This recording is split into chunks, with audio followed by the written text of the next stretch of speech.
Okay, hello, everybody. We are back from our closed session for our special meeting, which began at 4:30 today. City Attorney Costanzo, what is a reportable action for that meeting? In the closed session, and Councilman Trujillo was present for the closed session. He departed at 5:30. In closed session, the council voted 4-1, Trujillo voting no, to terminate the employment of City Manager Fernando Santillan. That termination will be effective the day that he receives his final paycheck with all amounts owed to him, which we expect to occur within the week or no later than next Friday. And the council also voted to appoint Jerome Keene as its acting city manager. And the council voted by that same 4-1 vote to release publicly an April 9, 2025 memorandum by me and John Kunkel, which itemizes the reasons for terminating Fernando Santillan with cause. And so that document will be made publicly available forthwith. You've already received a Public Records Act request for it from the representative of most of your represented employees. Thank you, City Attorney. That I'll read a statement. The people depend on their elected government representatives and employees to place the people's financial interests above their own. When that trust is broken, as it was in Selma, the people's financial position must be restored, and those who have betrayed that trust must be held to account. Today, we begin the work of restoring the public trust in your city government to place you first in financial decisions regarding taxpayer funds.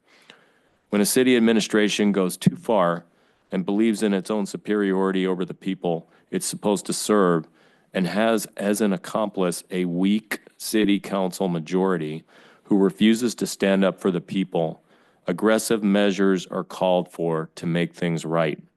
In the coming weeks, the City of Selma will once again be transparent to the people. Its financial dealings will be open to the public, which has been denied to your representatives for 3 years.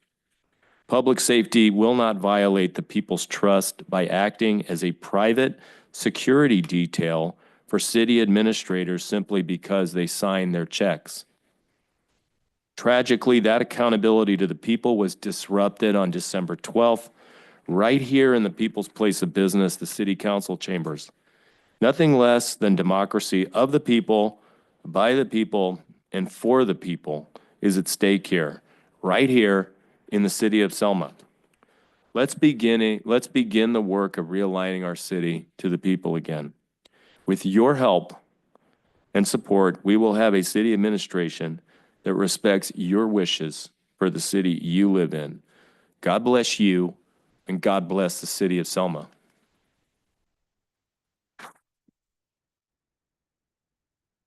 With that, we will adjourn our Selma City Council special meeting and open our Selma City Council regular meeting. It's April 15th, 2025 at 6:13 p.m. in the Selma City Council chambers at 1710 Tucker Street, Selma, California, 93662. The teleconference phone number is 301-715-8592. The webinar ID is 891-6864-5005. When on the phone, if you wish to address the council during the public comment portion of the agenda, press star 9 to raise your hand and we will select you from the meeting queue. Press star 6 to unmute and mute yourself. Notice to meeting attendees, members of the audience shall not engage in disorderly or boisterous conduct, to include the utterance of threatening or abusive language or other acts which disturb, disrupt, or impede, or otherwise render the orderly conduct of a city council meeting infeasible. Tonight's invocation will we were going to have it from Pastor Paul Mesa, but I do not see him in attendance. We do have Pastor Joe Alvarez. Would you be willing to fill in yet again, Pastor? Thank you. Is there a Dodger shirt somewhere there?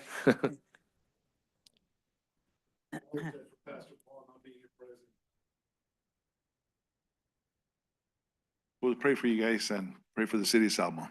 Let's pray. Heavenly Father, in the name of Jesus Christ, we just thank you, Heavenly Father, for your gracious love, for your mercy. And God, right now, we just come to you right now just to put everything in your hands, asking direction by the Holy Spirit, Heavenly Father, as the ones that you have assigned, Heavenly Father, to lead and to speak for the citizens of Selma, God. Give them your grace, give them your spirit, Heavenly Father, and give them your wisdom. In the name of Jesus Christ, we thank you and we love you with all our hearts. And we all say, Amen. God Amen. bless you. Thank you. Please stand for the flag salute. Pledge allegiance to the flag of the United States of America and to the republic for which it stands, one nation, under God, indivisible, with liberty and justice for all. All right, call the roll, please. Councilmember Avalos, Here. Councilmember Oseguera, Here. Councilmember Trujillo, Mayor Pro Tem Guerra, Here. Mayor Robertson. Here, potential conflicts of interest. Any council member has a potential conflict of interest may now identify the item and recuse themselves from discussing and voting on the matter. To better accommodate members of the public, agenda changes or deletions. There's items on the agenda may not be presented or acted on in the order listed. Additions to the agenda may be added only pursuant to California Government Code Section 54954.2b. Did anyone want to add any items to the agenda tonight? Okay, that will move on to oral communications. At this time, any member of the public may address the city council regarding any item on the regular meeting agenda over which the council has jurisdiction. No action or discussion will be taken on any item not on the agenda. Issues raised will be referred to the city manager for review. Members of the public are asked to limit their remarks to 3 minutes. Anybody have a comment to make right now?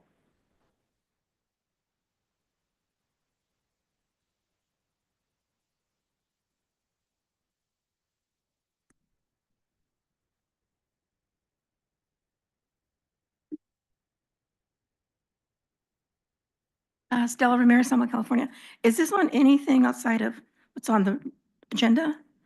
Yep. Oh. Anything that's under the jurisdiction of the council. Oh, okay. I just wanted to mention about, on the April the 26th, there's a pickup like for trash that we can take on April the 26th to, I believe it's the transportation by Mid Valley. And I just noticed that it's one day, but it's not a full day, on a Saturday from 7 in the morning, I believe, till 2 o'clock. And I wanted to ask, like, in the future, can there be more days added to that? Because it's an inconvenient, like, for some people that don't have the time, to gather all their stuff together, and they want more days than one.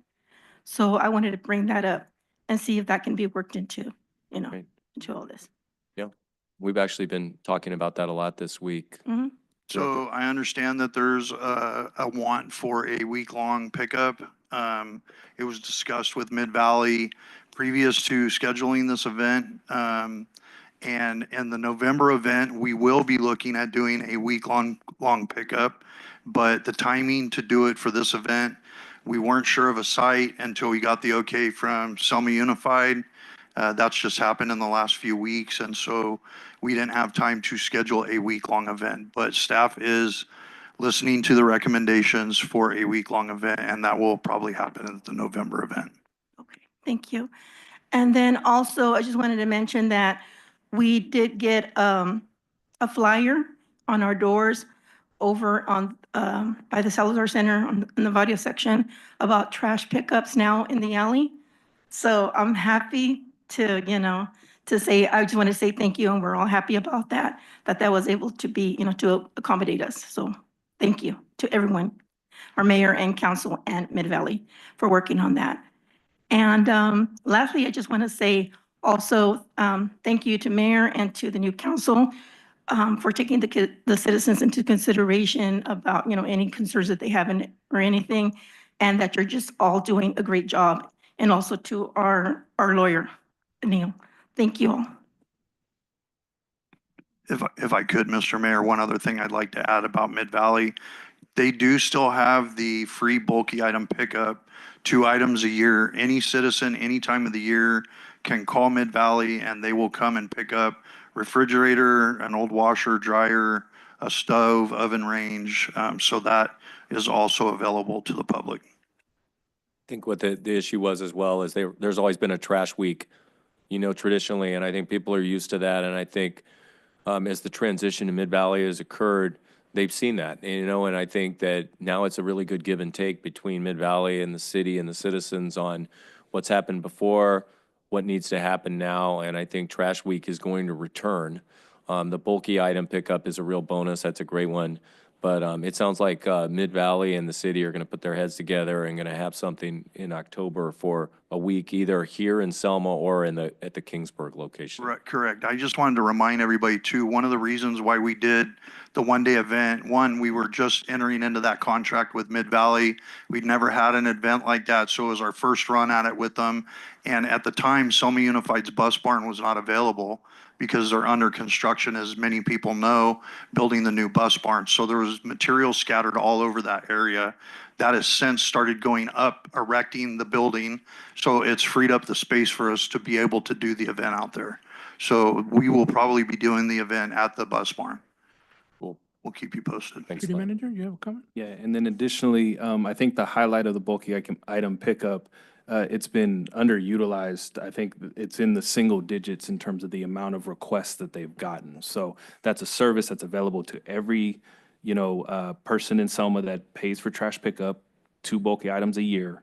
That if you're not able to make it down to Selma Unified, you can request that service, and that's kind of a substitute for the week-long service in the interim that members of the public, again, don't have to lug everything down to the, bus barn. They can call Good, they'd Mid-Valley. actually come out to your house. Correct, and they'll again, pick up it's the bulky items. grossly underutilized, so.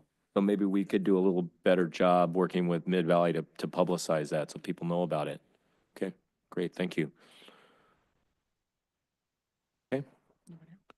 Anybody else with oral communications?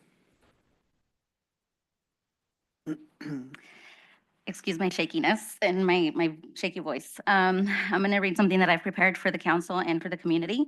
My name is Sarai. I am the general manager at the Selma Cemetery, and I'm here on behalf of our board of trustees who would like to inform the council and the community of what's going on with our district. Just to give everybody an idea of where our cemetery stands, our city's population as of 2023 was recorded at 24,467 people. We currently have 3 cemeteries in our district. The North Cemetery, which has no adult plots left. Our West Cemetery has 552 plots, and our Floral Cemetery, as of February, has 2,386 burial spaces left, 155 of which are niche burials. On average, our district does about 175 burials a year. And so with that average, this gives us about 10 to 15 years left for burials with our district, and that's if we don't have another pandemic. As some of you may know, our district purchased a little over 17 acres of off of Bethel in Nebraska back in 2014 with the intention of expanding the cemetery. The district at that time applied for a conditional use permit for that property, but it was denied with Fresno County. And so now we're in process of selling that property. A few months ago, it was brought to our district's attention that Fresno County is selling 90 acres of land by Rockwell Pond located off Floral and DeWolf Avenue past Walmart. Our district is also aware that the city of Selma has shown interest in a portion of this property for a potential park in the future. And I did review the plans that was proposed to the city from 2021. And if I understood those plans correctly, the portion that the city is interested in is not the portion that the cemetery district would like to purchase. We've already started preliminary conversations with Fresno County about our interest, and at a special meeting that we held on April 3rd, 2025, the cemetery board approved to pursue the purchase of the 38.67 acre parcel for a new cemetery site, which Selma absolutely needs. We have been told that the purchase process will more than likely take about a year. And if the sale goes through and everything is approved, it'll take another 3 to 5 years to develop the new site. So it is the goal of our cemetery district to work together with the city so that both agencies can provide our community with the services that we both need. That's it. Thank you. Anybody else with a comment at this time?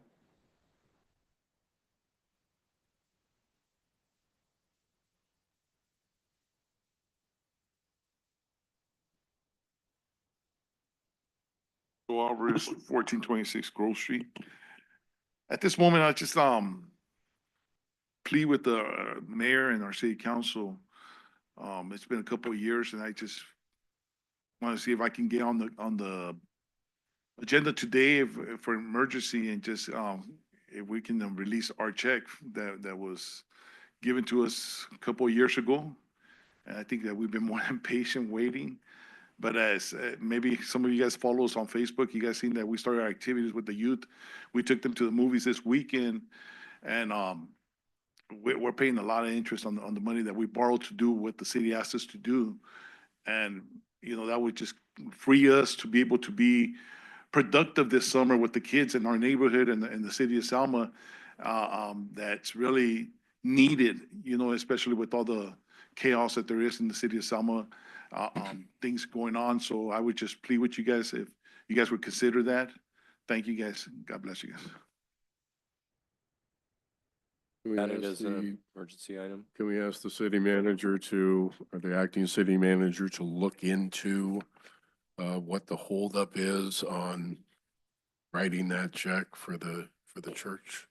Absolutely. We reviewed the project file, so I think it's a matter of just getting the city engineer or the building inspector out to the property to confirm the conditions of approval for the conditional use permit were completed. You've already been up one time, Pastor. Hold on just a sec. We're good.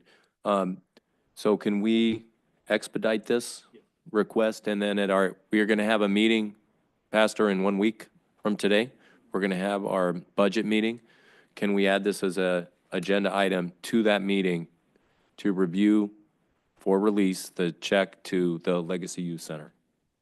We can add it to the agenda. We could do it under department updates at the budget meeting. I don't think it necessarily needs to be agendized as an item for discussion. I believe the inspection for the property is all that needs to be done, so. Yep.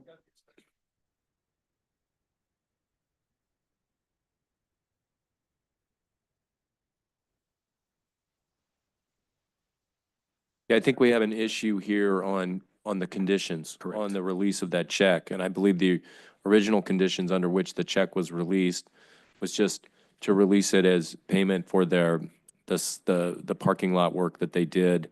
And it's only been recently that the city has attached additional conditions.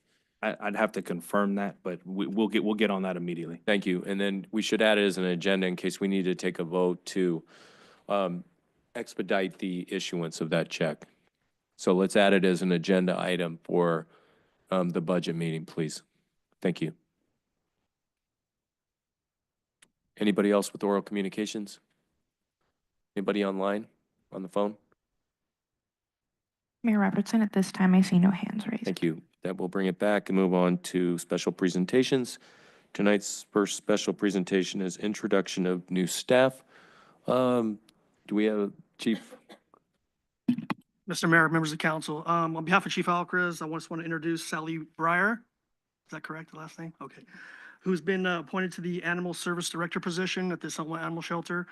She previously worked for the city as the animal shelter manager and has a ton of knowledge in not only the field, but in the city itself. And so we're happy to have her and welcome her to the team. Great, thank you. You have anything you wanted to say? Back and serving the citizens of Selma. We're making some changes at this shelter, and we're looking forward to what that will bring for residents and our community at large. I'd love to see how it's getting more rounded with the advisory committee, working with the shelter and the shelter staff, and all for the betterment of the animals. So thank you for that. Moving on to our consent calendar. All items on consent calendar are considered routine. The complete consent calendar will be enacted by one motion by roll call vote. For purposes of discussion, any council member may have an item removed from the consent calendar and made part of the regular agenda. The council can then approve the remainder of the consent calendar. Does anybody have any items they would like removed from the consent calendar tonight? 2-2. I'd like to remove item 2.4. 2-4. Okay, is there a motion to approve items 2.1 and 2.3? I'll make a motion. Second, I'll second. call the roll, please. Councilmember Avalos, Aye. Mayor Pro Tem Guerra, Yes. Councilmember Oseguera, Yes. Mayor Robertson. Yes. Item 2.2.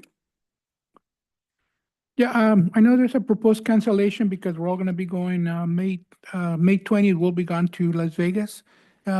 And just so you know, it's not a pleasure trip. We're gonna go to the ICSC to try to get more businesses, to come down to our beautiful city. So we're gonna be doing work, so pray for me, cause I never flown and they're making me fly. So if you get connections to the big guy, tell him to make it easy for me, okay? So, my concern was, so in May, we're only gonna have one meeting? Is that what that means? That would mean one meeting, Yeah, there'll be one meeting. Okay, unless we have a special unless meeting. we have items we need to bring back. Yeah, I mean, the cancellation needs to happen because it's a regularly scheduled meeting. Right, So right, we have to post it accordingly with the Brown Act. Right. So if there are items that are pressing, we can schedule a special special. meeting. Okay, thank you, city manager. Is that a motion to approve item 2.2? Yes, I'll make a motion to approve it. And I'll second it. Call the roll, please. Councilmember Oseguera, Yes, Councilmember Avalos. Yes. Sorry, Mayor Robertson. Yes. It was Robertson. Councilmember Avalos, Yes. Mayor Pro Tem Guerra. Yes. Okay, item 2.4 is the check register. The item that I'd like to pull off the check register tonight is check number 86656. That is Hanson Bridget, HR Investigation Advice and Counsel for $21,017. Mayor, members of the council, we discussed specifically that check in our closed session. Typically, it's difficult to pull an item off of the check register and treat it separately from the entire register. It's usually an all or nothing thing because under the Brown Act, what's on your agenda is approval or disapproval of the check register in its entirety. This, however, is an exceptional item. My understanding is that these items that are appearing on your check register are not there to authorize payment, and that payment has already occurred. Is that accurate? It is. These It checks is. have already been cut. So there's a check out there to Hanson Bridget in that amount. We talked about this specifically in closed session. Given that fact, you can take that item off the check register for approval because we previously pulled it off and we discussed it in our closed session. I know what needs to be done with that check. And I would ask that you simply remove that item from the agenda because it's already been dealt with prior to your addressing the check register. Approve the check register without it and allow me to take the action that you directed in closed session. Will do. Any questions? No, you'll need a motion on that. I'll make a motion to pull. Do we want to ask the public if they That's right. have We any better- yeah, we checks better- they would like to sorry, review? Sorry.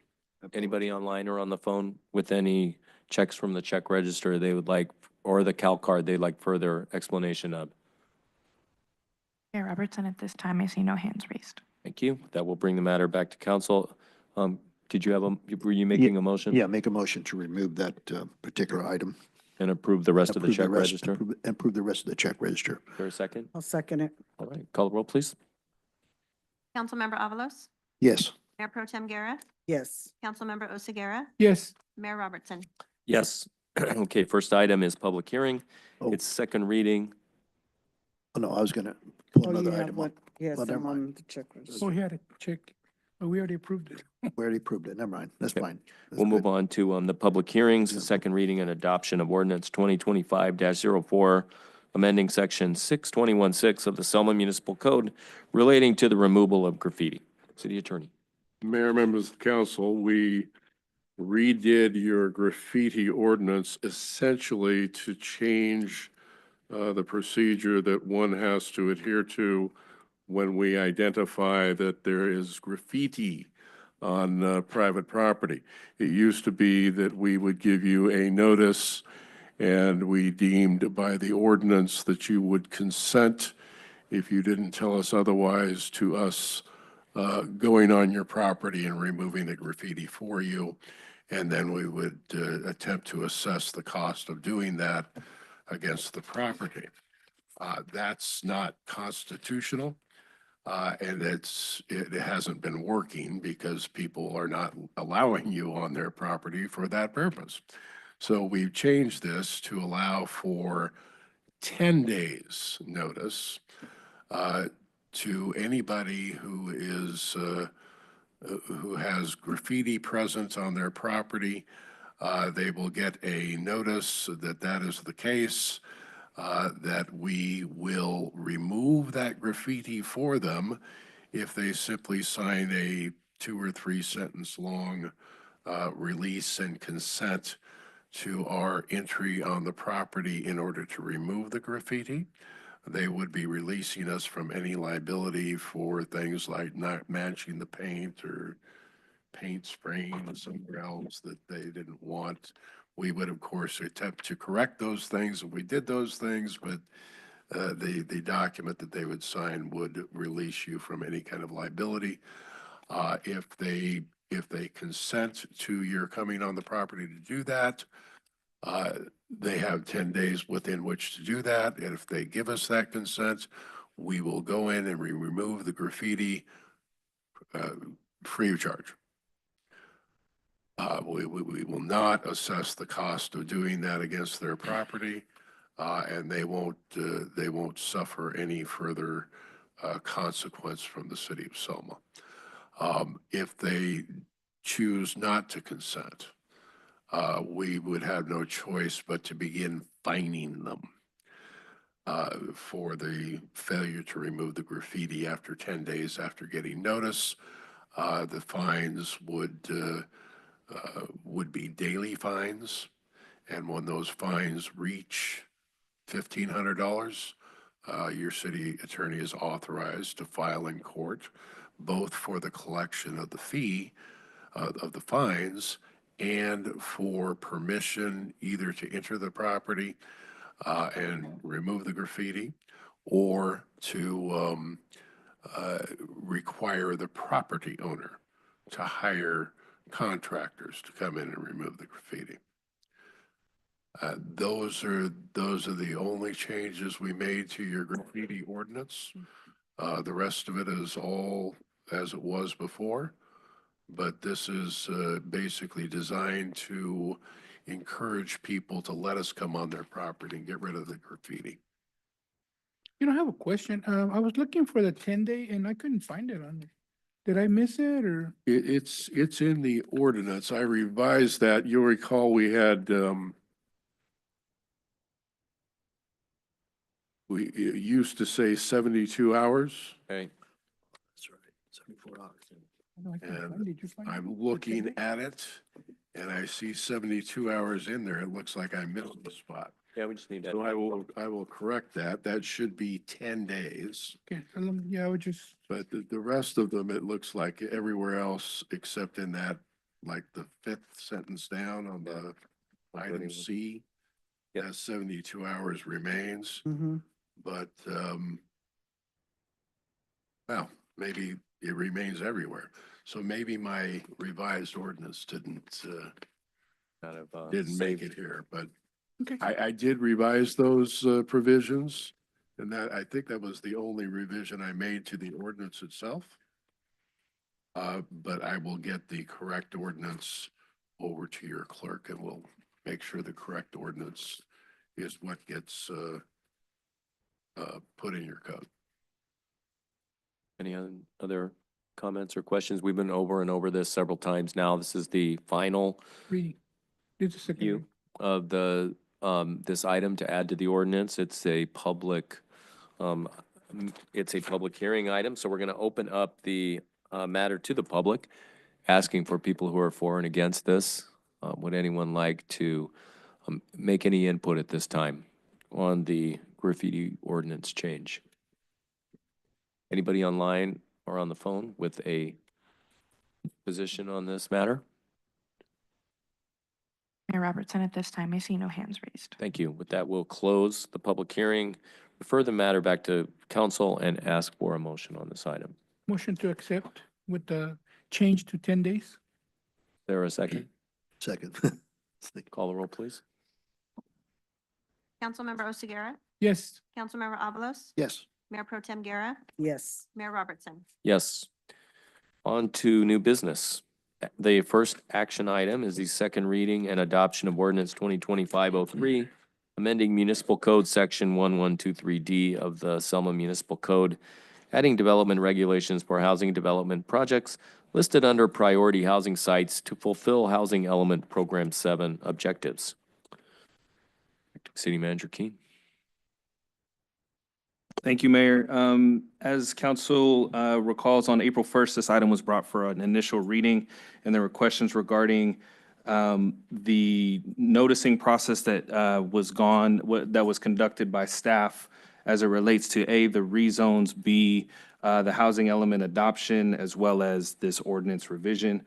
Staff provided detail of the noticing process in accordance with state law that was conducted, where we had 4 public hearings that were involved with the consideration of the housing element, as well as the rezones, as well as the subsequent text amendment.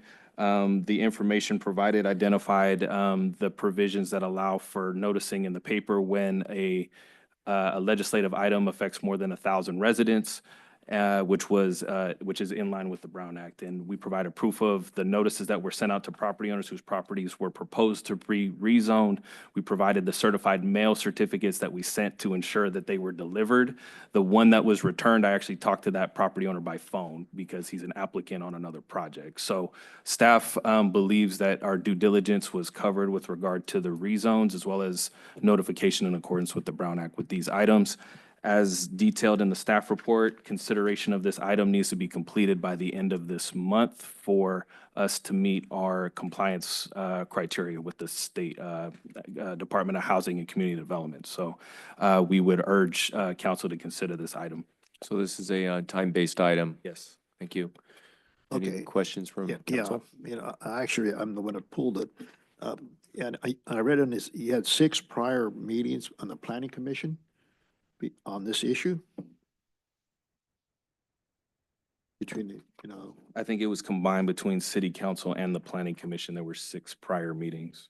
well, and then 4 public hearings. 4 of those were Wait, public hearings. Were you guys aware of this, on this particular item? Mayor and Sarah, since we weren't on board yet. This has been an ongoing issue Okay. with the housing element, so it's a constantly evolving topic. Yeah, see, after reading this, I'd like to make some changes for the public on these property, on this zoning operation, so we're gonna make some changes a little bit with the, I like to have the public input on certain zonings in our city. And, and I want to make sure that, areas that the publics are well aware what's going to be there or for the future development, because let's say you put a house there and all of a sudden they put a nice house there and all of a sudden you 5 acres down, they put a dump site. What are you going to do? You didn't have an input. So I feel it's important for the city people that live in the city have an input of what is going to be in the city itself, where development is going to go, housing and everything. It's very important because they live here and they have to know what's gonna be in the city of Selma, if it's gonna be a shopping center here, if it's gonna be a housing development here, or whatever it's gonna be, the public should know exactly, and we need the public input, not just a newspaper, but I want maybe on the meter board, in the city of Selma, hey, this is a public hearing on date regarding this area, to let the public, more information to the public, communication. And I feel that when I read things like this, there's a lack of communication in some development divisions. And I feel that people should be notified on this issue. I think we should put a little more, how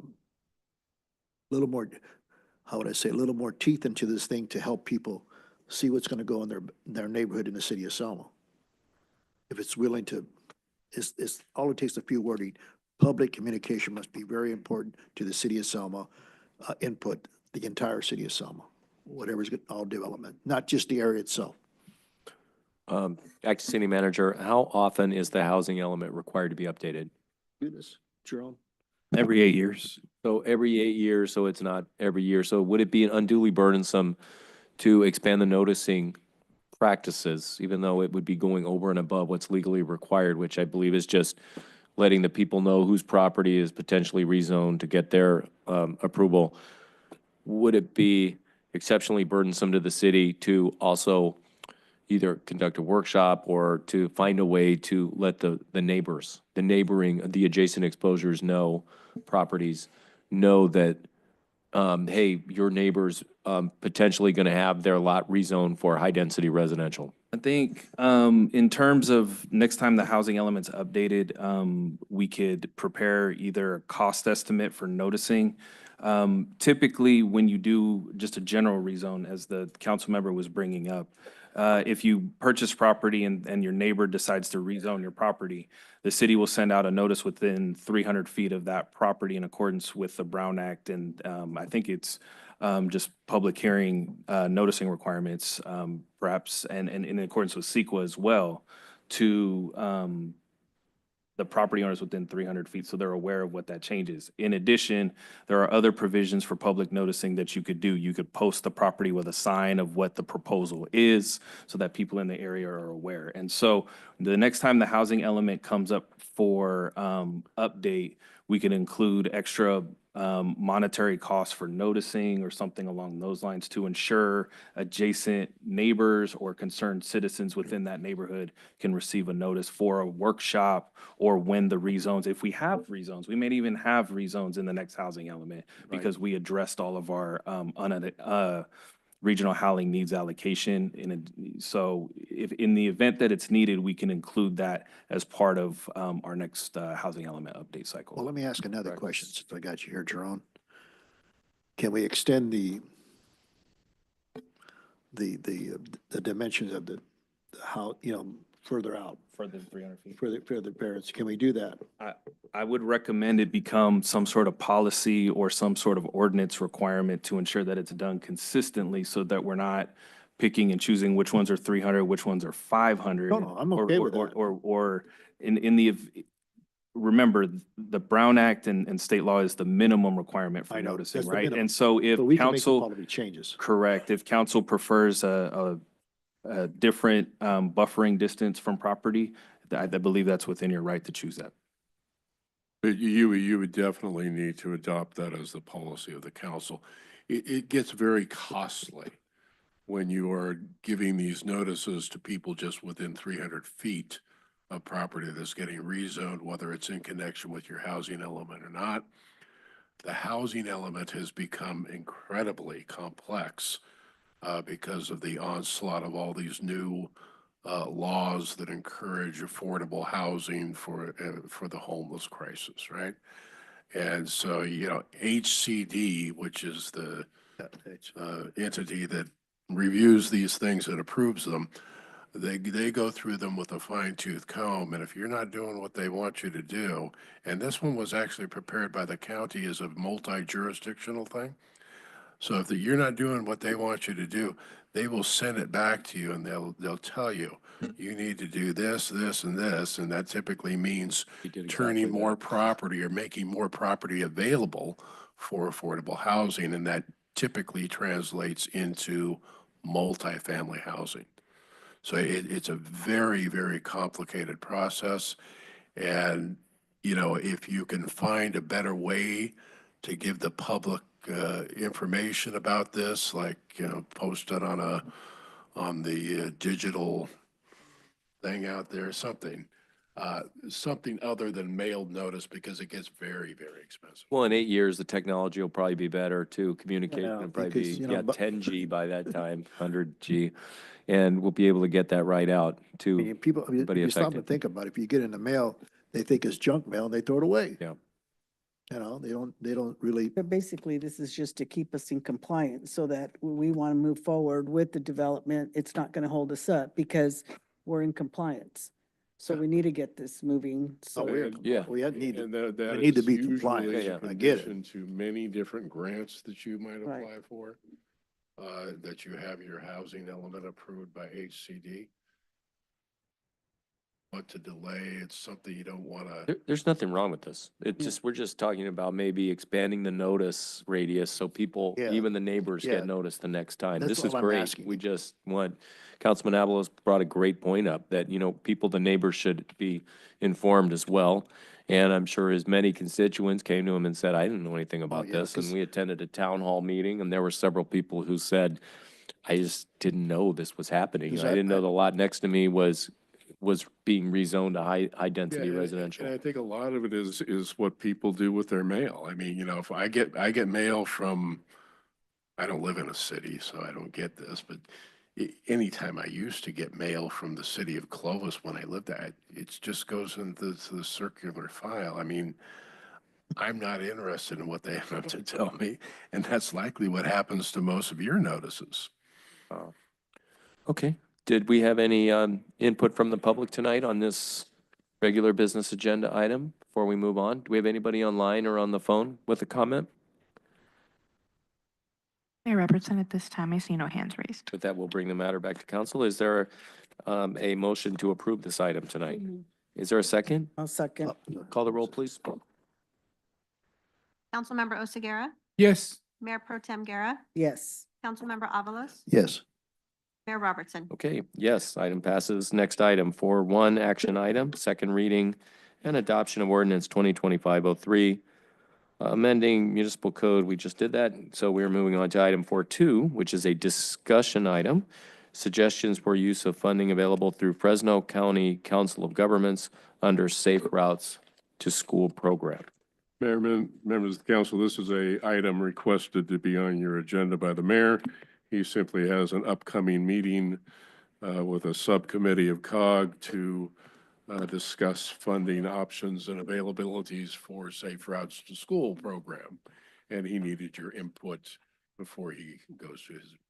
So just to kind of set the table, my COG meeting is in a couple weeks, Thursday. And there is a pot of money that hasn't been allocated before under Measure C for Safe Routes to School. And the unique thing about it this time is the city of Fresno and the city of Clovis have said, we're not even going to apply for these grants. It's just going to be Fresno County and all of us smaller cities. So we have a really good opportunity of putting a bid together for funding for the Safe Routes to School. So I'm on this subcommittee to propose various categories because they're still coming up with the categories of how that grant can be awarded and what it can be awarded for. So I'm bringing this to council tonight so I can bring it back to COG to see what the council and what the public would like me to bring up for this meeting in terms of future Safe Routes to School. Did any council members have any input before we open this to the public for suggestions on how this 6 million could be applied for? Mayor, I have a question. I just want to know, like the flashing lights on the stop signs, is that part of this grant? Can be. Can be? Okay. Yep. And then also, what about the flashing yellow lights at the crosswalks Can when be. at schools? Yep. You want me to bring that up? Both those items. What about Yeah. speed bumps? Speed bumps, that's another one. Boy, we have asked for speed bumps for years and years around the schools, and now the technology is better than it's ever been. I would actually just call it traffic calming measures, which is a wide range of things. It could be traffic circles, it could be speed bumps, it could be bulb outs, it could be what they term a road diet, where they take lanes away so that people don't feel the street is wide, so they have to slow down. There's a wide variety of traffic calming measures that could be used. And, you know, this is not an academic discussion. Kids have died because they've crossed and cars are just going too fast. It's foggy. They need to slow down. And we need to give them engineering ways. We need to engineer things into the road to make them slow down. Now, like some areas, some communities, like when you go to the school district, they have these flashing signs that detect how fast you're going. Mhm. And that's part of the safe. Absolutely. I'm sure it would be, like when you have a special, let's say, I'll give an example. Let's say when you have football events, whatever in the back, the light comes on, it goes complete, slow down. So, notify everybody that, hey, there's an event taking place, in the school. Yep. What about cameras to catch speeders? Safe routes to school, maybe. I think, Possibility. Why if not? you start handing out fines, they're gonna slow down. I mean, a lot of people, that's all I they think understand. there's the funding right now, and they're just coming up with the categories for how us cities can Put it down, apply for this cameras. money through our administration. So, okay, cameras, speed bumps, okay, What about for the fog? traffic calming measures. Is there anything can be done for the fog? 'Cause sometimes it's really foggy and that creates issues. Yeah, I mean, you can't take the fog away, but Well, maybe you could put a sign out, meter sign, it's foggy day, say a joke for the kids, let people know. And you know, the school district is really involved in this too, and they're working with the city on this, with public safety and with the city. So this is kind of an ongoing process. This is Because I just guess bringing on it that back to the note, Scott, public. some of the subdivisions have, apartments like on McCall, they have apartments there. And, it's kind of far away for the kind of hit the light. Maybe if they can have a crosswalk, light, we like to do in front of the school, hit it. That way people know it's flashing, because morning when kids, they run across the road from Colin, apartments. Barbara. I mean, Yeah, I that's know, a huge line of kids every day. I just don't, lucky with no kids got hit yet, but True. can We the, want can zero the kids school, get can we hit. get money for the school to teach them common sense? I give you I mean, because I he's give you right. the There's, street. I hate to say, but a lot of Common times sense kids, studies, you're driving and they don't even go to the light. They just run across and you're like, hey, wait a minute. No, I see traffic it. safety And that's awareness. crazy. Did the public have any items that they'd like to see for City safe routes manager, to school? They'll come.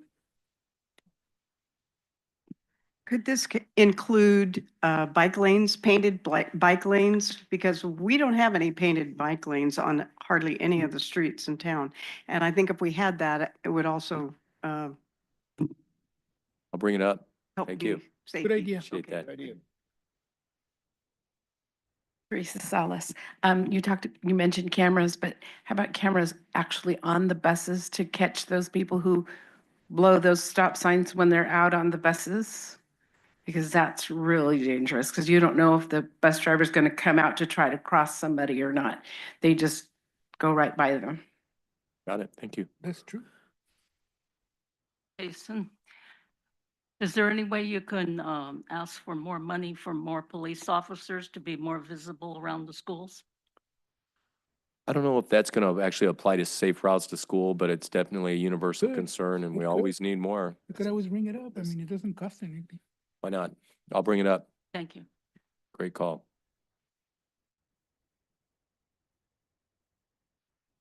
Brian Ramirez.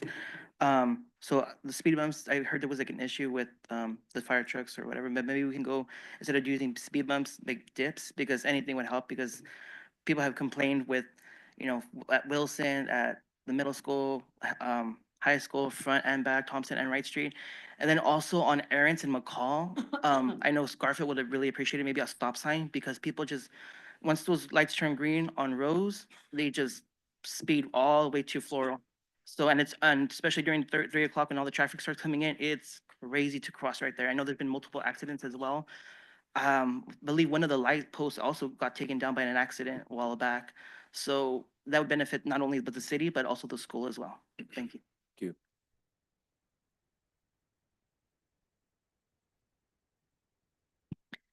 Rose Robertson, 1057.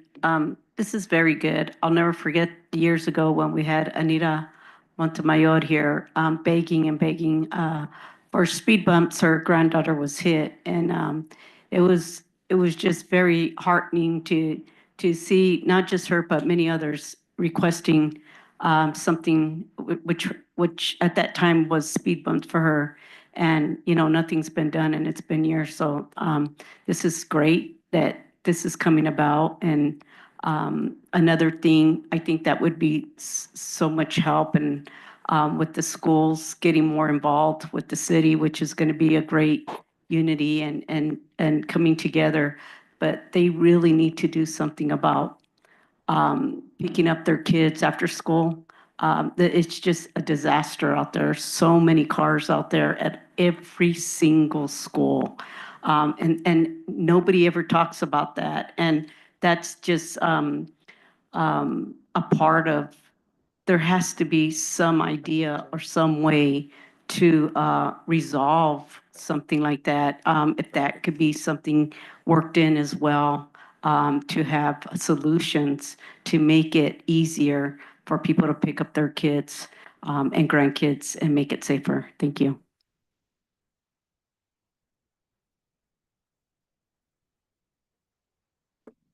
Stella Ramirez, Southern California. What about reflectors, like for at night? Because some of the students, schools, they have like open house and during the winter hours, like not open house, but like events and stuff like that. And it goes into the night, and maybe they can have like reflectors along the street, like the crosswalks at every school. That way they can reflect when cars are going, they can see that, children passing along with the flashing lights. So I just thought maybe reflections. Thank you. Good idea. Anybody else? Anybody online or on the phone? Crosswalks are huge. Mayor Robertson, at this time, I see no hands raised. Nobody? City manager? I was just gonna state, staff has been working on, projects that target these areas. If you recall, the tactical urbanism grant, which the city received, I think, over $300,000 for, which we'll give a departmental update on, because our first pilot project over at the high school on Thompson and Lewis will be starting tomorrow.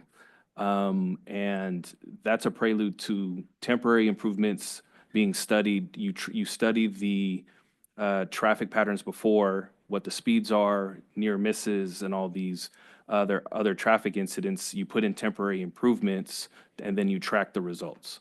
And you use that as a method to justify further grant funding, such as safe routes to school.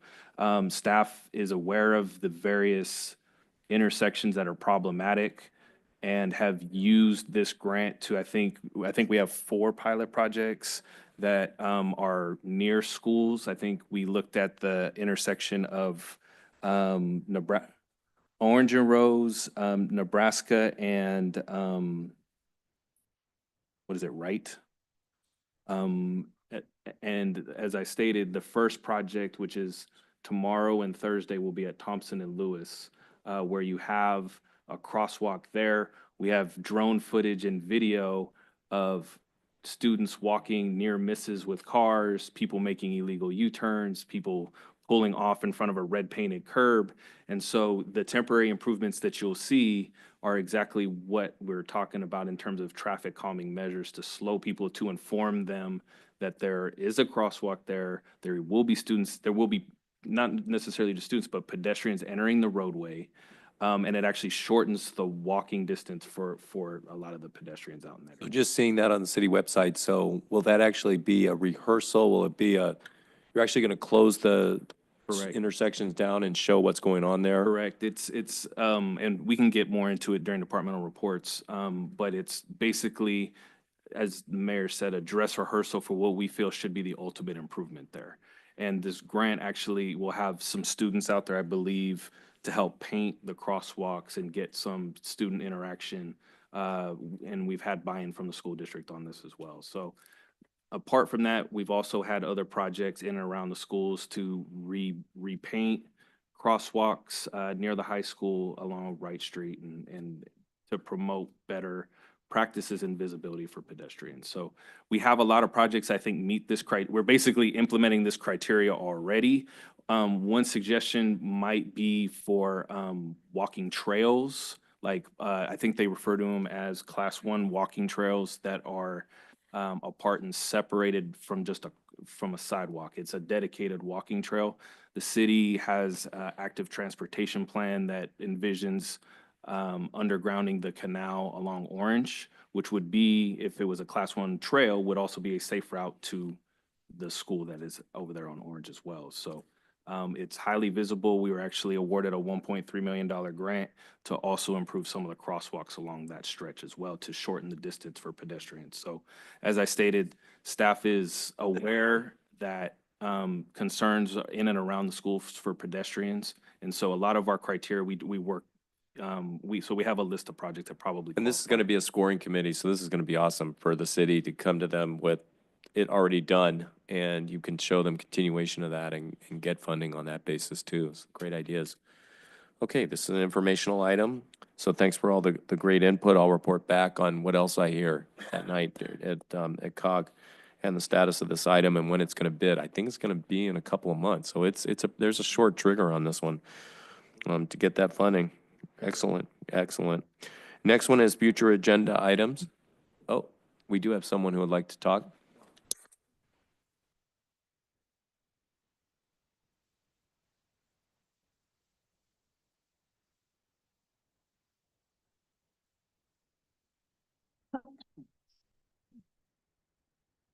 All right, whenever you're ready.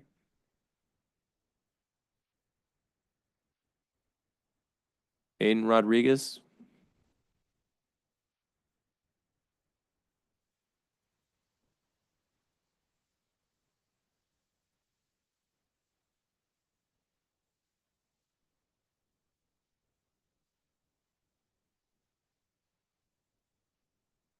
All right, we'll just come back later. We'll have oral communications at the end tonight. If you want to step in, come back and make your comment, you'll have time. All right, with that, we'll move on to future agenda items. This is council request for future agenda items. It's not subject to public comment. Items require a consensus. Do council members have future agenda items they would like to add at this time? Yes, I do, Scott. I want to, on the check register, on the bookkeeping, we have the spreadsheet.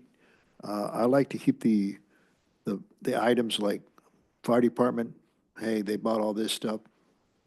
And then also the police department, they bought all this stuff. And then as far as the public works, we can say, hey, public works, these items. So when we look at these spreadsheets, like engineering, did a good job in the engineering department on, that way we can identify, hey, where especially the police department, where Measure S is at, and fire department, where it's at too, we can justify it. And public works, okay, man, we can justify, okay, this guy bought this and that, we don't have to drill them over here in front of the council. Make it easy for you down the road. So is the request to have the check sorted by department? Departments, yeah. Okay. By every department. A line item. That way we look at it as a whole. And also, this is where we at on the lights. If we don't have the lights in time, I just want, baseball's gonna come around the corner, soccer's gonna come around. If we can put those portable lights in, meantime. Is that gonna be part of your report? Yeah, part of the request. They're gonna be in, I know the times because the last time you said that engineering, look at the soil samples and everything. I heard what you said, but I'm looking at the timeline. It's pretty close. It's gonna be very close. And I really think maybe portable lights operational to help alleviate some of those issues. And also over there by the ponding basin by Schaefer, I just want to iterate if we can put maybe some no trespassing signs in those areas and put subject to arrest. That way the homeless issue, we do have a homeless issue involvement in our community.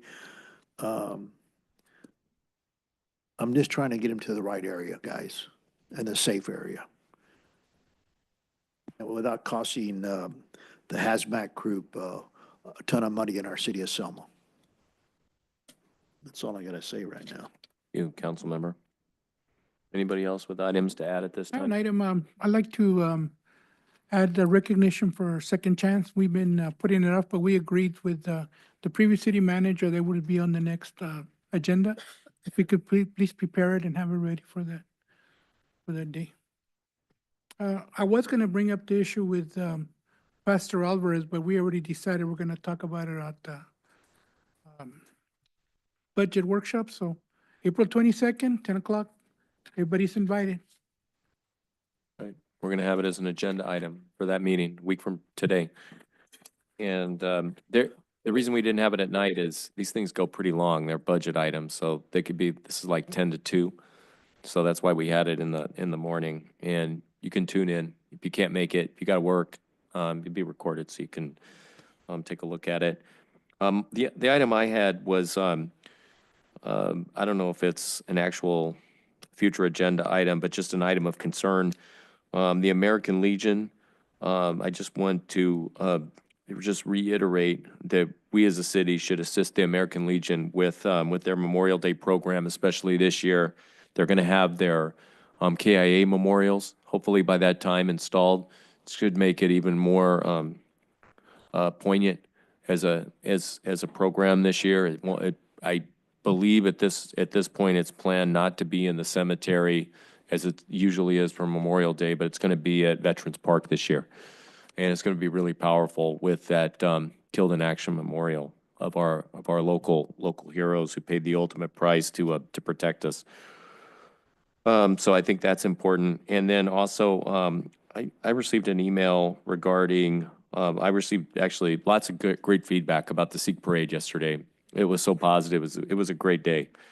The one issue that I did get an email about, I think everybody did, was there were some roads closed that restricted access. Can we take a double look at that next year just to make sure that, employees can get to work? Just make sure we don't overclose the roads for that. Thank you. But city did a great job. Stayed up, stayed on top of everything.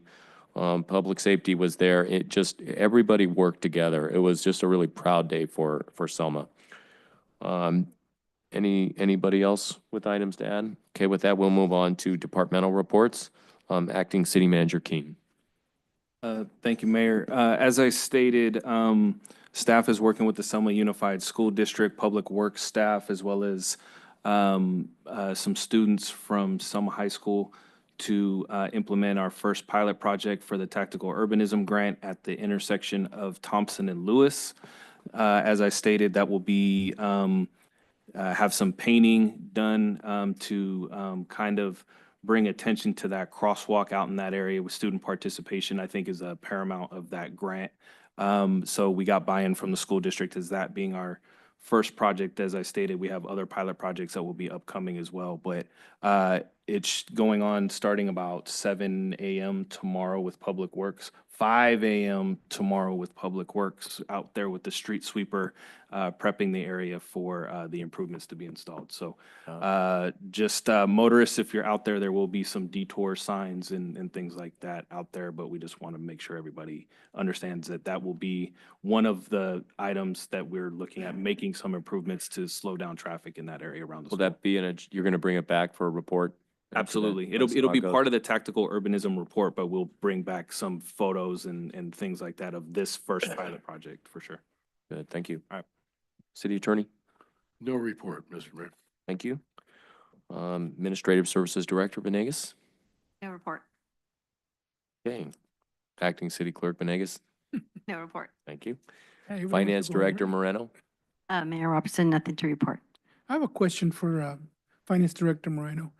I know the city manager sent us the financial stuff, but I'm not an accountant, so I told the mayor, can you enlighten us? I mean, what I want to know is how much exactly do we have in there? I mean, there was a lot of numbers, and like I said, I couldn't make heads or tails. So if you can please let us know, I mean, how much do we have and how much do we still need to pay out? We're in the black or in the red. So do you want a current financial status we have now? Yes. Like a year to date Year to date. Do income you want statement and it balance sheet. reported to council at a council meeting, or do you just want me to meet one-on-one with y'all to go over, Well, look I at thought- it, or would you like me to? I thought that's what they were supposed to provide, because you said you were gonna provide it, but then we got something from the city manager. So I can do a quarterly reporting. I plan to do that going forward. We are working on the current 25-26 budget, which is, we're building it currently for the workshop next week. And then we'll be bringing it back May 6th for a proposed budget.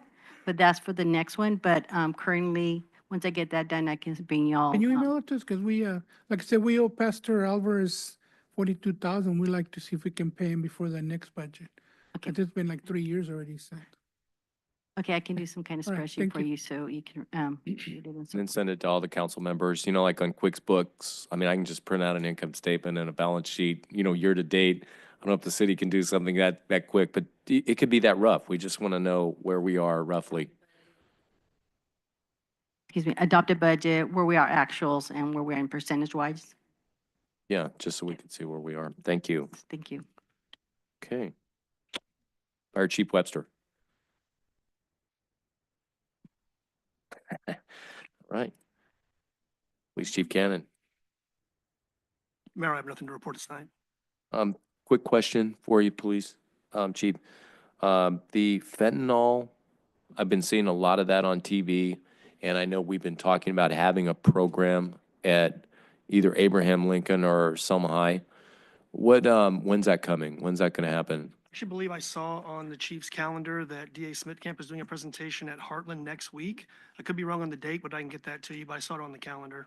Is that gonna, how many people will attend that? Is that one of the big ones, I or? believe it is, yes. But I can double check all that information and get it to you or all the council. I think that'd be great for as many kids as possible to see that, not just Heartland students, right? It's gonna be all from the It's whole already in district, Heartland, yeah, but it's going to go to other campuses as well, like a traveling show.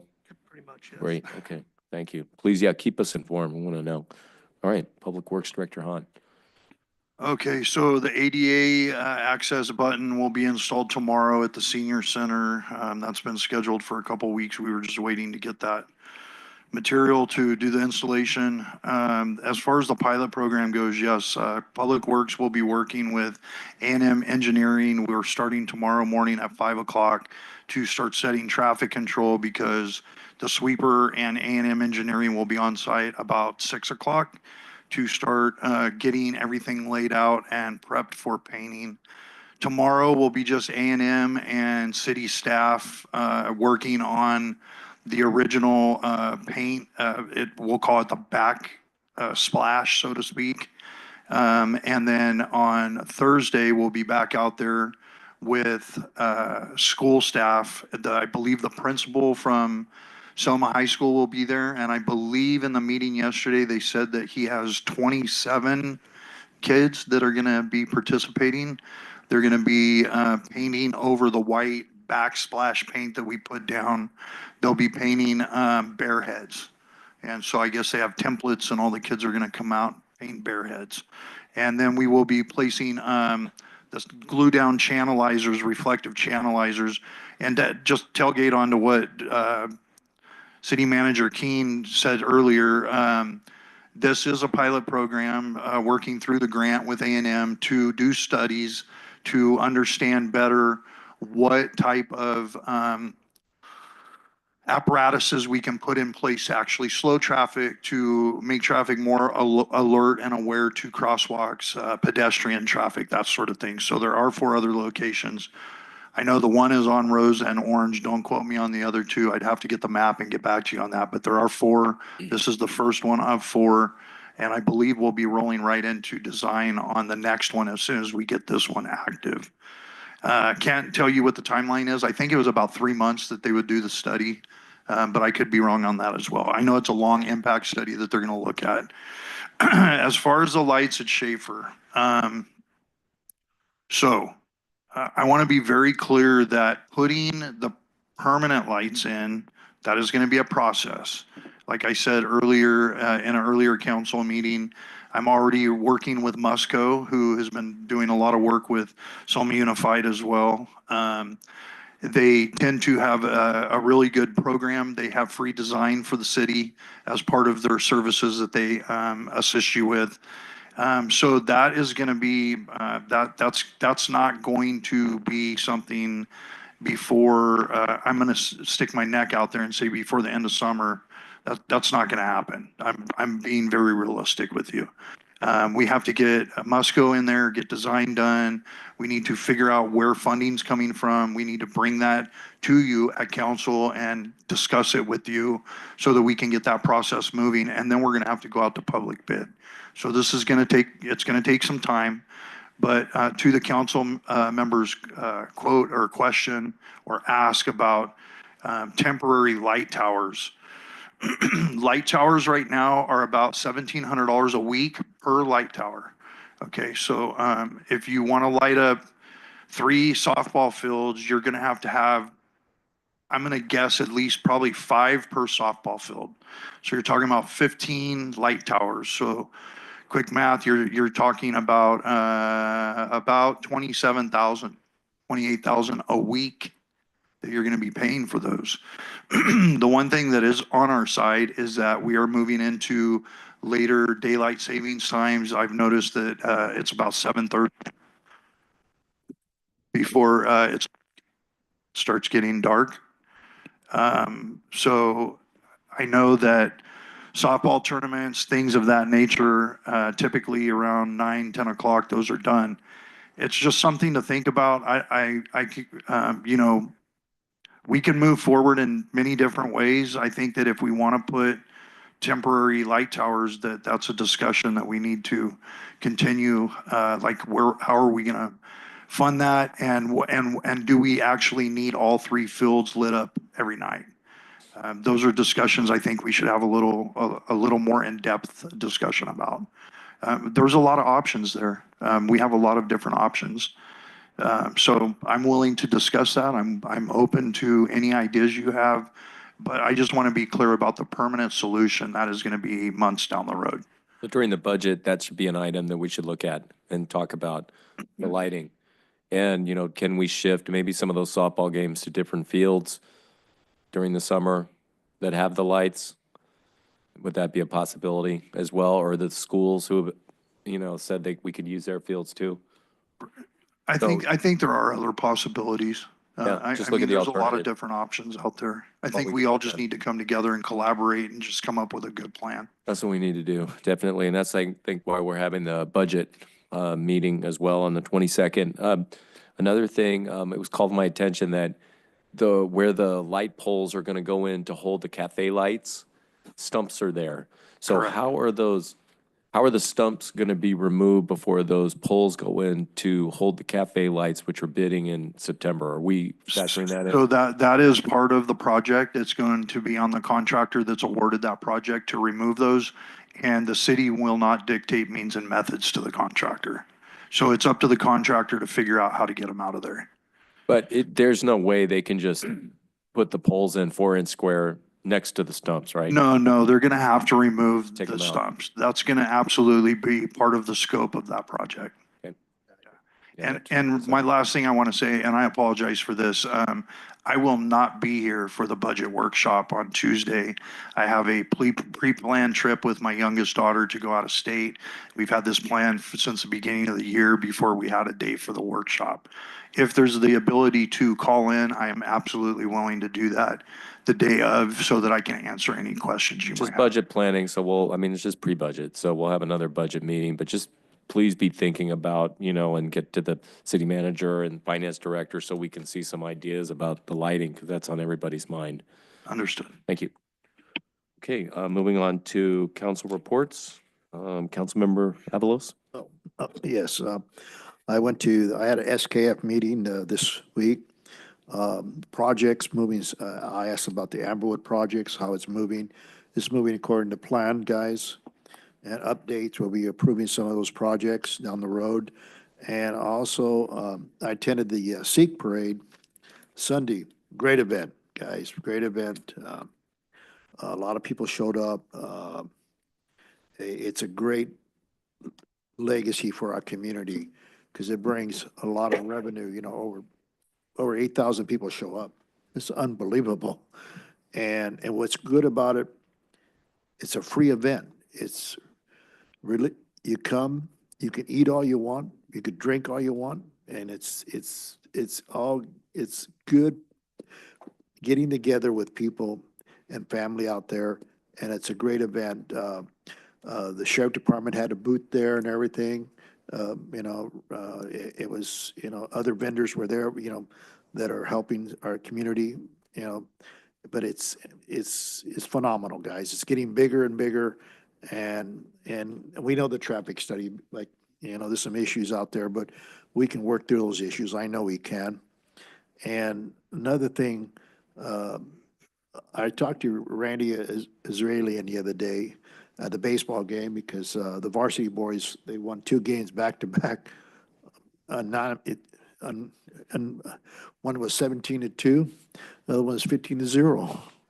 I mean, impressive. But I was talking to him, candidly about the kids in our community. He says, Jim, the soccer kids are phenomenal. The girls, the baseball, it's this year's kids they're tremendous athletes in our community. And once they get done with the season, I ask them if they bring in the council and recognize these people, because they're the future, guys. They're our future. If we don't nurture their future, like Han, he's going to spend time with his daughter. That's life itself, memories. And I think by bringing these kids to the council, it creates great memories in people's lives. If you give them $1, they'll forget. But you give them a good memory, they'll talk about it for the rest of their life till they die. And so, those are great things in our community, and I think we should recognize them. And another thing I like, since I'm here, I like to, I'll bring it up next council meeting. I like to recognize someone real special in our community that over the years has been a part of our team, but I call them the unsung heroes in our community. And I'll bring it up next council meeting on that issue. Sounds great. Thank you. We're looking forward to that. Councilman Oseguera? Well, I didn't attend any committees because the ones that I'm in, meets once a year, and the other one meets not very often either. But I did attend the Sikh festival, and man, those people treat you very, very nice. If you've never been, you need to go. It's a wonderful event, and a lot of city people. The chief was there, council was there. I mean, some people from Jim Costa was there actually. Yeah. So it was good. I mean, we ate so much, I could not believe it. They have like 20 food stands and they want you to go to every one of them and eat. We're like, no kidding. I'm not kidding. You think I'm kidding? They come and they send somebody to lead you to it, and they go and they cut in line for you, and then you get food, and then you go to another one. It's like with the last one, we're like, we don't want to eat no more, man. That's it for us. But next year, if you get a chance to attend, it's a wonderful event. I mean, I have never seen so many people together in the city of Selma. It's just unreal. I mean, there's thousands of people there. So, what else do I have? Nope, that's pretty much it. There's a chamber mixer tomorrow at the chamber if anybody wants to attend. They're really fun. They do raffles and stuff like that, so you might win a prize. And I think everybody's invited, so. Yeah, thank you. Mayor Pro Tem?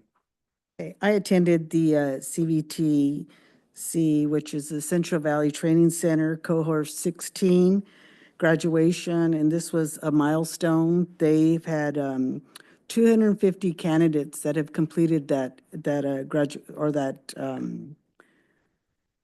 schooling. I guess it's a 10-week schooling now, but it's 250 candidates, a lot of individuals getting work, and they're placing these people in jobs with the state, which is great. I also attended the Sikh parade, and it was, again, amazing. 31 years that they've been doing this, and the saying that they had was so beautiful. They all stated how City of Selma we're united, and we're all brothers and sisters in this community, and they feel so overwhelmed, and they overwhelmed us, and it was so beautiful that everybody that day it was just amazing to see how many people attended. I have to say there was probably more than 8,000 people. It was amazing, and they did a great job I mean, just serving everybody and just making everyone feel welcome. It's a beautiful ceremony, and if you haven't attended, you should attend it. It's amazing. The other thing I just want to mention to all our staff is I want to thank you for everything you do. I know you guys work so hard, and our streets, our parks, everything looks beautiful. And it does. Go out at night and drive around and you see how lit up everything looks. It's beautiful. I'm really proud. I want to say happy Easter to all of you. This time is a day of rejoicing and spending a beautiful day with your families. So you guys do that. I think other than that, that's it for me. Hey, can I bring up another?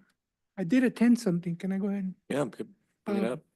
Now's the time. Councilman Avalos and I attended the new Kaiser building that's under construction, which is right across the way from the old hospital. And I tell you what, this is a state-of-the-art facility. I mean, you have to wear hard hats and all that stuff, but I don't know if anybody is with Kaiser, but I tell you what, this is gonna make their wait times easier, more pharmacies, more departments there. So it was very, very nice. That's it. Thank you. Thank you. Seems like it became summer overnight. The Sikh parade was amazing yesterday. Is such a combination of the Holy Day of Vaisakhi and the Nagar Kiran, which is the parade part, and it's really encapsulates Selma. You know, there's so much diversity in Selma. Everybody gets along. It's really nice. Everything's free. It's all about the Sikh folks showing who they are and getting out in the community. Everybody gets along, and the city really, really helped them. And very proud to be associated with the city to help with the roads and with the traffic issues, and with just making it the legacy event that it is. And it is one of the legacy events because it provides benefits to the city financially. People come here, 10,000 people come here and, you know, buy gas, and they stay in hotels and eat at the restaurants. And it's a really good postcard for Selma as well. So the city gains from it financially, as well as culturally, because we're one of several cities, but not many cities have parades of the Sikh folks of this scale. So it's a really, it's a great look for Selma. It shows how diverse we are, and it shows that's not all we have either. And look at what we're doing with our downtown. Attended a bid meeting last night, and there will be a concert this Friday on Good Friday. So it's going to be great. It's going to be 6 to 9. The box is going to be the musical talent. So come on out if you've got nothing else to do. Even if you do have something else to do, come on out. It's going to be great weather and good food and good music. In fact, I'll be that night. At nighttime. I'll be pressure washing some of the areas in our downtown area to make sure it's all clean for you guys. Appreciate that. Volunteering. I'm volunteering. Guys. That's great. That's what I'm saving what the it's city all money. about in our city. Saving the Volunteering, city stepping up. And then let's see. So the CBTC graduation went to that as well. And again, it's just great for this all the events that we're having and people taking their city and really running our city for us so that we make it a better place to live, and Selma really is coming alive. With that, we'll move on to our last oral communications of the evening. Do we have that, the Rodriguez gentleman that wanted to, or lady that wanted to make a comment? Okay, Adon, what would you like to say? Hello, can you hear me? Yes, we can. Hello, I just want to bring up the school bus safety. And I know it was brought up with the funds that could potentially be used. Could we use those funds to put or install cameras on school buses on the outside so that these stop sign runners get cited? Got it. I'll definitely bring that up. Thank you, Mr. Rodriguez. I appreciate your comment. Thank you. Glad. Okay. All right. Teresa Salas, 1701 Dinuba Avenue. I would like to know the status of the signal light on Dinuba and McCall Avenue. I live in the McCall Village Mobile Home Park, and there's a couple times in the day where you cannot get out of our parking lot. You can't make a left turn at all because the traffic is so backed up. Kids coming from the junior high, I guess, or maybe even Indianola. And then sometimes in the other direction, coming back from Fresno, coming up Dinuba Avenue or whatever. The traffic is backed up all the way to Wright, even halfway to Thompson. And there's one car at a time. And out McCall too. So just was wondering, I know there was a hang up with Caltrans, something about because they were going to widen the road, but it's been a long time. And then the other thing I was just wondering about the sewer down Dinuba Avenue. What was the status of that? I know you approved the one down Floral and just things are taking off now in Amberwood. And I think we mentioned and somebody else wanted to do another development down Floral Avenue also. So I'd like to see that kind of speed or momentum pick up down Dinuba Avenue if that's possible. Thank you. City Manager?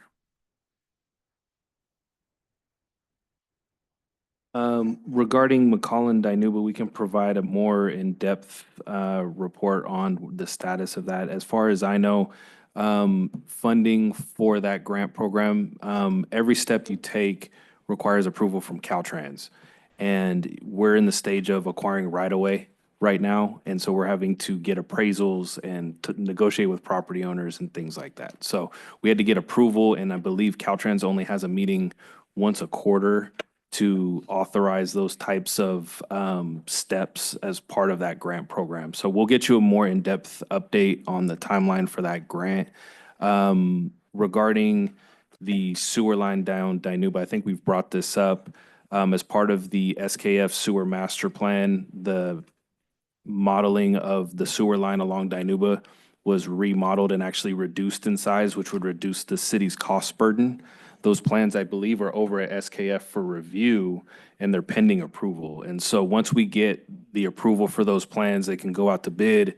We can get an approximate amount of what type of funding the city would need to go out for. If you recall, Amberwood Sewer Line was a bond. It would be a similar type issue with the Dinuba project. So that would have to come before the city council again. I believe the bond was large enough to accommodate. We an had additional pre-approval. project. We had pre-approval for up to a certain amount to support Sell both bonds projects. to So support both. it would still require council approval to justify raising the credit limit on the amount that was I believe the borrowed. Clarkson lift station's another one that will unlock development on the west side. Is that proceeding along? And nearing completion. We could provide an update on that as well. Great, sounds good. Thank you. Anybody else with oral communications at this time?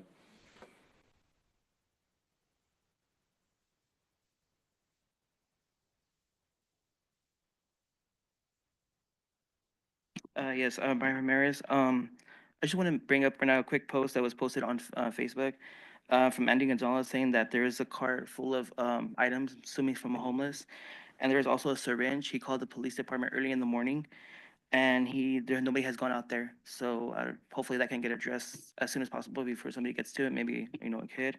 And then also there's another person who posted there's just another cart with from nothing but junk from I don't even know from where Michaela Cordes. So we're having this constant issue of people still dumping behind the alleys, homeless leaving their stuff, maybe coming back for it later. I don't know. So hopefully that can that ordinance can follow through because it needs to be pushed.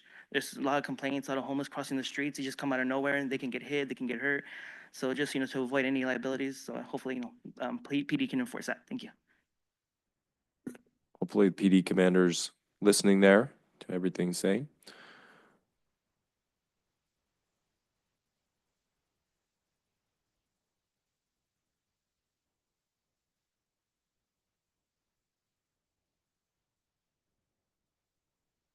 Stella Ramirez, Selma, California. I just wanted to ask, the playground over at the Salazar Park, is that completed or not? Because I seen some like caution tape around, and then someone mentioned also on social media that the children brought it down and they're not playing on the playground. So I just wanted to find out if that's has been completed or not. Thank you. Salazar Center Playground is completed. The wood chip fall protection went down yesterday. And it's open for use? Great, thank you. Anybody else with a question?